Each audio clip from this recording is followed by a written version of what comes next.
belakang. Setelah proklamasi kemerdekaan Indonesia pada 17 Agustus 1945, Surabaya menjadi salah satu kota yang penting dalam perjuangan kemerdekaan. Kota ini memiliki pelabuhan yang strategis dan menjadi pusat perdagangan.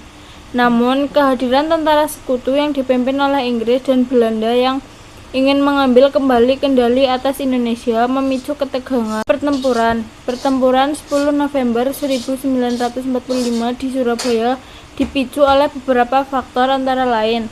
1. Kedatangan sekutu. Inggris datang ke Surabaya dengan tujuan mengambil alih kota dari tangan Jepang yang telah menyerah. Namun, pejuang Indonesia melihat ini sebagai upaya untuk mengembalikan penjajahan. 2. Perbedaan kepentingan. Pejuang Indonesia ingin mempertahankan kemerdekaan, sementara Inggris dan Belanda ingin mengambil alih kembali Indonesia. Pada 9 November 1945, tentara Inggris yang dipimpin oleh Brigadir Jenderal A.W.S. Malabi tiba di Surabaya untuk mengambil alih kota dari tangan pejuang Indonesia. Namun, perundingan antara Inggris dan pejuang Indonesia gagal, dan pertempuran pun pecah. Pada 10 November 1945, Inggris melancarkan serangan besar-besaran terhadap posisi pejuang Indonesia di Surabaya. Pertempuran 10 November di Surabaya berlangsung sengit dan brutal.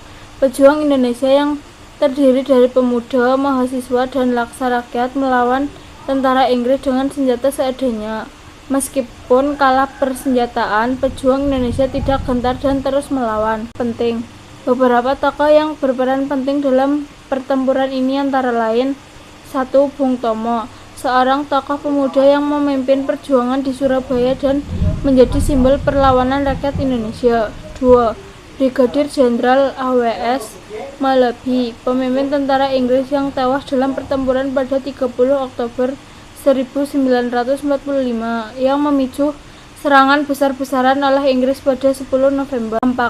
Pertempuran 10 November di Surabaya memiliki dampak yang signifikan bagi perjuangan kemerdekaan Indonesia.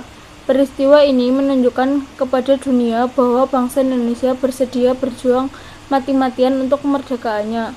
Selain itu, pertempuran ini juga memperlihatkan kesatuan dan keberanian rakyat Indonesia dalam menghadapi penjajah. Setiap tahun, tanggal 10 November diperingati sebagai Hari Pahlawan di Indonesia, untuk mengenang jasa para pejuang yang gugur dalam pertempuran tersebut. Kota Surabaya juga menjadi simbol perlawanan dan keberanian rakyat Indonesia dalam memperjuangkan kemerdekaan. Dan sejarah, pertempuran 10 November di Surabaya mengajarkan kita tentang pentingnya persatuan dan kesatuan dalam memperjuangkan kemerdekaan dan kedaulatan bangsa.